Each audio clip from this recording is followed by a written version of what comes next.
महारैली झारखंड प्रदेश स्तर पर भारतीय कांग्रेस पार्टी ने ऑर्गेनाइज किया है। ऑल इंडिया मुस्लिम मजलिस उलमा ने आज की इस महारैली को समर्थन किया था। सबसे पहले मैं तमाम आपके मीडिया के बंधुओं का आभार व्यक्त करता हूं, शुक्रिया अदा करता हूं। देश का चौथा स्तंभ है। देश में सबसे बड़ा मसला इस वक्त है कि देश को अनेकता में एकता बनाने के लिए सूत्रधार जो संविधान हमें दिया गया और 140 करोड़ जनता में हर धर्म और मजहब को जो सुरक्षा और सम्मान दिया गया,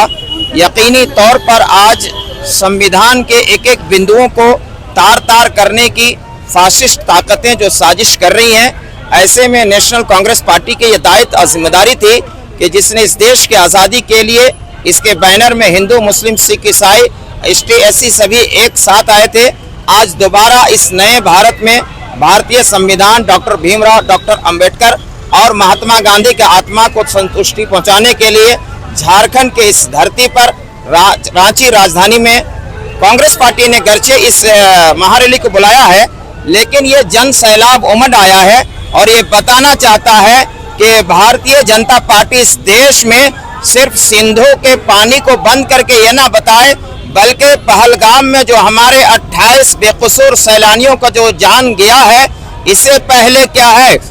इससे पहले भी जो हमारे 44 क्या है देश के वो ताकत जो बॉर्डर पे हमें शक्ति प्रदान करते हैं, आत्मे को सम्मान मिलना चाहिए, धरती को सुरक्षित रहना चाहिए और इस देश में रहने वाले सभी वर्गों और धर्मों में जो जिस तरीके से खंडित करने की साजिश की जा रही है, उसके लिए एक ही रास्ता है कि एक ही बैनर पे सब आ जाएं, वो है भारतीय संविधान। इसलिए संविधान के तहत ही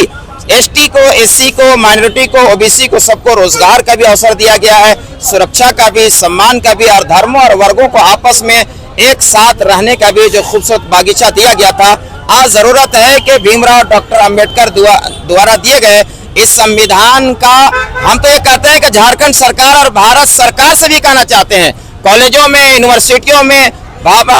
भीमराव डॉक्टर अंबेडकर द्वारा दिए गए संविधान का भी एक सब्जेक्ट क्लास होना चाहिए। नई नस्लों को ज्ञान होना चाहिए और दिग्भ्रमित होने की जरूरत नहीं। और हम तो कहते हैं कि भारत के 25 करोड़ मुसलमान ये डिमांड करता है, ऑल इंडिया मुस्लिम मजलिस उलमा डिमांड करता है कि पहलगाम के जो हमारे शहीद हैं उनको शहादत का दर्जा दीजिए। हमने प्रेस कॉन्फ्रेंस में इन तमाम शहीदों के लिए 1 करोड़ का डिमांड किया था और जख्मियों के लिए 50-50 लाख का डिमांड किया था। हम माननीय प्रधानमंत्री जी से कहना चाहते हैं, ये अभी तो ये अंगड़ाई है, जन सैलाब इस बात को बताना चाहता है कि बड़े बड़े मत्थाधीश आए हैं, सत्ताधीश आए हैं, लेकिन ये लोकतंत्र है, वोटों के जरिए से सरकार बनती और गिरती है। सावधान हो जाइए और देश के गरिमा को समझिए। देश का डिमांड है कि पाकिस्तान के नापाक साजिश को बेनकाम किया जाए। बॉर्डर पे हमारी फौज तैयार है। हमने परमाणु बम इसलिए नहीं बनाया था, इस देश के एपीजे अब्दुल कलाम ने जो शक्ति दिया है,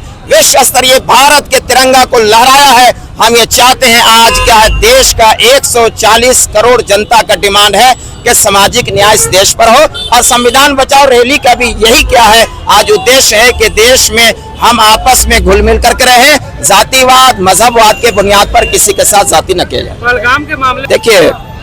कोई भी गद्दार हो जो भारतीय संविधान के खिलाफ जाएगा, किसी जात का हो, किसी धर्म का हो, गद्दार का कोई धर्म नहीं होता, कोई जात नहीं होता। हम तो ये कहना चाहते हैं कि माननीय प्रधानमंत्री जी ने जातीय जनगणना को भी सामने लाया है। अगर आपकी वाकईतन नियत साफ है तो पहले सिंधु घाटी के पानी मत बंद कीजिए, बल्कि सीधे सीधे 2 लाइन में शहबाज शरीफ से बात कीजिए कि तुम औकात के अंदर रहो, वरना घुस करके मारेंगे और इस्लामाबाद हमारा सेकंड भारत का क्या है उपराजधानी होगा। बताइए। मुफ्ती